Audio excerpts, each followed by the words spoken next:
हमारे सभी मित्रों को नमो नमः। मेरे प्यारे विद्यार्थियों, उत्तराखंड बोर्ड की नई पुस्तक संस्कृत निर्झरा के द्वितीय भाग की इस विशेष क्लास में आप सभी का स्वागत है। मित्रों, जैसा कि मैं अपने पिछले वीडियो में बता चुका हूं कि उत्तराखंड बोर्ड ने कक्षा 12 हिंदी की अनिवार्य संस्कृत पुस्तक को इस वर्ष बदल दिया है। पिछले वर्ष संस्कृत प्रबोधिनी चलती थी, अब संस्कृत निर्झरा चलेगी। तो इस पुस्तक को आज से हम प्रारंभ करने जा रहे हैं।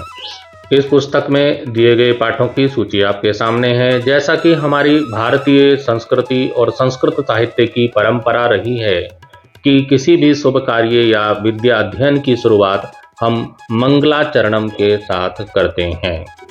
मंगलाचरण के माध्यम से ईश वंदना की जाती है और ये इसलिए की जाती है ताकि हमारा इस पुस्तक का जो अध्ययन है वो बिना किसी बाधा के सफलतापूर्वक पूर्ण हो सके। तो मित्रों, आज के इस वीडियो में हम आपकी इस नई पुस्तक की शुरुआत में दिए गए 3 मंगलाचरण श्लोकों का पंक्ति दर पंक्ति एक एक शब्द का अर्थ, अन्वय और सरल भावार्थ समझेंगे, ताकि बोर्ड परीक्षा में इससे जुड़ा कोई प्रश्न यदि आए तो आप उसका सटीक उत्तर लिख सकें। तो चलिए बिना किसी देरी के प्रारंभ करते हैं आज का वीडियो। हमारा पहला श्लोक है जो हितोपदेश से लिया गया है, जिसमें भगवान शिव की वंदना की गई है। श्लोक है, सिद्धि साध्ये सताम अस्तु प्रसादात तस्य धूर्जटे जाह्नवी फेन लेखाइव यत मूर्धीन ससीनः कलह। तो इसका मतलब आप एक एक शब्द का अर्थ आप समझिए। सिद्धि, सिद्धि होता है सफलता। साध्य, साध्य मतलब कार्य में। सताम मतलब सज्जनों के। अस्तु मतलब हो, सफलता हो, सज्जनों के कार्य में सफलता हो। प्रसादात, प्रसादात होता है कृपा से। तस्य, तस्य मतलब उनकी, किसकी कृपा से? उसकी कृपा से। किसकी? धूर जटे हैं, धूर जटे भगवान शिव की। भगवान शिव की कृपा से सज्जनों के कार्य में सफलता हो। दूसरी पंक्ति है जानवी, जानवी बोला जाता है माँ गंगा को, गंगा को बोलते हैं जानवी। फेन होता है झाग और लेखा, लेखा होता है रेखा। फेन की रेखा मतलब झाग रेखा। ईव, ईव होता है समान। तो झाग, गंगा झाग रेखा के समान।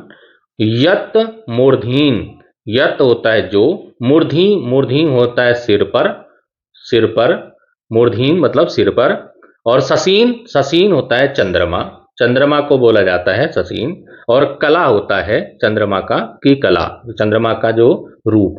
तो अब इसका अर्थ आप समझिए। इसका अर्थ और अन्वय यहां पर दिया है। अन्वय यहां से शुरू होता है, यस्य धूर्जटे मूर्धीन ससीन कला जाह्नवी फेन लेखायु शोभते तस्य धूर्जटे प्रसादात सताम साध्वे सिद्धिम सिद्धि अस्तु। तो इसका अर्थ क्या होता है?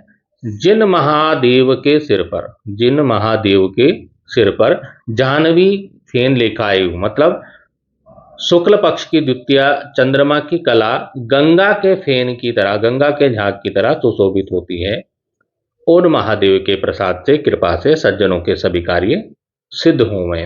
मतलब जिन भगवान शिव के मस्तक पर गंगा के झाग के समान चंद्रमा की कला शोभायमान है, उन भगवान शिव की कृपा से सभी सज्जनों के कार्य सफल हो।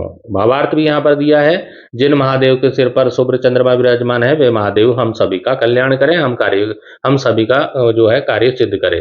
तो यह श्लोक भगवान शिव की वंदना है और कवि प्रार्थना करता है कि जिनके मस्तक पर गंगा और चंद्रमा सुशोभित है, वे भगवान शिव अपनी कृपा से हमारे सभी कार्यों को शुभ और सफल करें। मित्रों, थोड़ा गला खराब है, गला जाम हो रखा है, तो थोड़ा आवाज में थोड़ा दिक्कत तो आ रही होगी, लेकिन मैं पढ़ाने का पूरा प्रयास कर रहा हूं आपको समझाने का। यहाँ पर देखिए दूसरा श्लोक हमारे सामने है, नमः तस्मै गणेशाय। नमः तस्मै गणेशाय, गणेश जी के लिए नमस्कार। ये मतलब यहाँ पर गणेश जी की वंदना की गई है। तो नमः तस्मै गणेशाय, गणेश जी के और गणेश जी के नमस्कार है। यत कंठा, जिनका कंठ, यत कंठा पुष्करायते, तो मतलब उन गणेश जी को नमस्कार है, भगवान गणेश जी को नमस्कार है जिनका गला पुष्करायते मृदंग के समान गूंजता है, जिनका गला मृदंग के समान गूंजता है। और फिर दे रखा है मदा भोग घन ध्वानो नीलकंठ से तांडवे। मदा भोग घन ध्वानो, मद मद मद होता है आनंद, मंद मद का मतलब होता है आनंद, और आभोग का मतलब होता है परिपूर्णता। घन होता है बादलों जैसा गंभीर, और ध्वानो होता है ध्वनि, गंभीर ध्वनि वाला, मतलब आनंद से परिपूर्ण गंभीर ध्वनि वाला। नीलकंठ से तांडवे, नीलकंठ होता है भगवान शिव, नीलकंठ से, नीलकंठ भगवान शिव के तांडव, तांडव नृत्य के समय। तो जिन भगवान भगवान शिव के तांडव नृत्य के समय जिनका कंठ मृदंग के समान गंभीर ध्वनि करता है, उन भगवान गणेश को मैं नमस्कार करता हूँ। यहाँ पर अन्वय दिया है कि नीलकंठ से तांडवे मदा भोग घन ध्वान यत कंठा पुष्करायते तस्मै गणेशाय नमः। मतलब दे रखा है कि नीलकंठ शिव के तांडव नृत्य करने पर मद जल की परिपूर्णता से मेघ सदृश, मतलब मेघों के समान, जैसे मेघ बादल आवाज करते हैं ना, उस तरह से गंभीर ध्वनि वाले जिनका कंठ मृदंग के समान आचरण करता है, ऐसे उन भगवान गणेश को मैं नमस्कार है, हमारा नमस्कार है। तो यहाँ पर भावार्थ भी दिया है, जैसे नीलकंठ मयूर के नृत्य के समय मेघों की गंभीर ध्वनि मृदंग का कार्य करती है, वैसे ही भगवान शंकर के नृत्य के समय भगवान गणेश का गंभीर कंठ भी मृदंग का कार्य करता है। जो हमारा तीसरा श्लोक है वो नीति शतकम से लिया गया है। देखिए बड़ा लंबा सा शब्द, संस्कृत का बहुत लंबे लंबे शब्द हैं जो कि पढ़ने में आपको थोड़ा सा दिक्कत कर सकते हैं, परेशानी कर सकते हैं। तो इनको तोड़ के पढ़ना है, संधि विच्छेद के साथ पढ़ना है। इसको कैसे पढ़ेंगे? पद विच्छेद के साथ पद विच्छेद करेंगे इसका। तो ये हो जाएगा दिक् काल, ऐसे करके आपको पढ़ना है। दिक् काल आदि अनवच्छिन्न अनंत चिन्ह मात्र मूर्तये स्वानुभूति एक मानाय नमः शांताय तेजसे। तो इस तरह से आपको उसको पढ़ना पड़ेगा पद विच्छेद करके, तभी आपको उसको पढ़ पाएंगे। तो जैसे ये हो गया दिक्, दिक् होता है दिशाएं, काल, काल होता है समय, आदि, आदि मतलब आदि, अनवच्छिन्न, अनविच्छिन्न मतलब होता है सीमाओं से परे, और अनंत होता है असीम जिसका कोई अंत ही नहीं है। चिन्ह मात्रम, चिन्ह मात्र होता है शुद्ध चेतन स्वरूप, और मूर्तय होता है स्वरूप वाले, और स्वानुभूति, स्वानुभूति होता है केवल अपनी, मतलब आत्म अनुभूति, अपना स्वयं की अनुभूति, अपना स्वयं का अनुभव करना। और एक मानाए, एक मानाए होता है केवल आत्म अनुभूति से जानने योग्य। नमः होता है नमस्कार, शांताय मतलब शांत स्वरूप, और तेज से होता है दिव्य प्रकाश स्वरूप। तो इसका मतलब क्या हुआ कि जो दिशा, जो दिशा काल आदि सीमाओं से परे है, जो दिशा काल आदि सीमाओं से परे है, जो अनंत शुद्ध स्वरूप वाले, जो अनंत शुद्ध स्वरूप वाले आत्मानुभूति से ही जानने योग्य, आत्म अनुभूति से ही जानने योग्य, शांत तेज दिव्य स्वरूप, तेज प्रकाश स्वरूप हैं, ऐसे परम ब्रह्म परमेश्वर भगवान को नमः नमस्कार है। तो ये परम पिता परमेश्वर परमात्मा के लिए ये श्लोक दिया गया है। आप इसको इस अन्वय की तरह पढ़ सकते हैं कि दिक् कालादि अनवच्छिन्न अनंत चिन्ह मात्र मूर्तये स्व अनुभूति एकमानाय शांताय तेजसे नमः।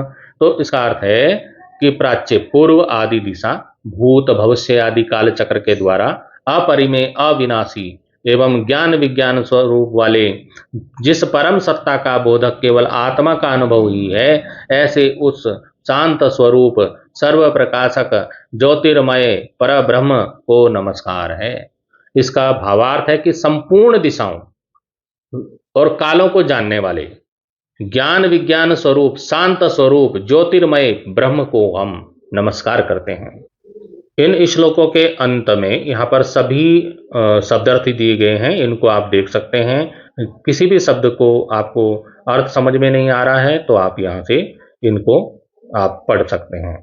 तो मित्रों, इस प्रकार से आप समझ सकते हैं कि हमारे जो मंगलाचरण था, मंगलाचरण के पहले श्लोक में भगवान शिव की वंदना की गई है, दूसरे श्लोक में भगवान गणेश जी की वंदना की गई है और तीसरे में परमात्मा, परमपिता परमात्मा, परमेश्वर परमात्मा की यहाँ पर वंदना की गई है। और जब हम इनकी वंदना करेंगे तो निश्चित रूप से हम इस पुस्तक को पढ़ने जा रहे हैं और इसका ज्ञान हमें अवश्य मिलेगा और हम इसमें पूरे अंक प्राप्त करने में सफल होंगे। तो हमारे प्यारे विद्यार्थियों, यह था हमारी नई पुस्तक संस्कृत निर्जरा का मंगलाचरणम। आशा करता हूं कि आपको तीनों श्लोकों का अर्थ और अन्वय बहुत अच्छे से समझ आ गया होगा। अगले वीडियो में हम इस पुस्तक का जो अगला पार्ट आपके सामने है, उत्तराखंड से मेलाप कहानी, इसका हम अध्ययन करेंगे और उत्तराखंड के जो लोक मेले हैं उनका हम यहाँ पर उनके बारे में हम जानेंगे। तो जल्दी हम पाठ शुरू करेंगे अगले वीडियो में। अगर आपको यह वीडियो पसंद आया हो तो इसे लाइक करें और अपने सभी दोस्तों और सहपाठियों के साथ शेयर करें। उत्तराखंड बोर्ड की बेहतरीन तैयारी के लिए चैनल को सब्सक्राइब करना बिल्कुल ना भूलें। मिलते हैं अगले चैप्टर में, तब तक के लिए धन्यवाद। जय तु संस्कृतम, जय तु भारतम।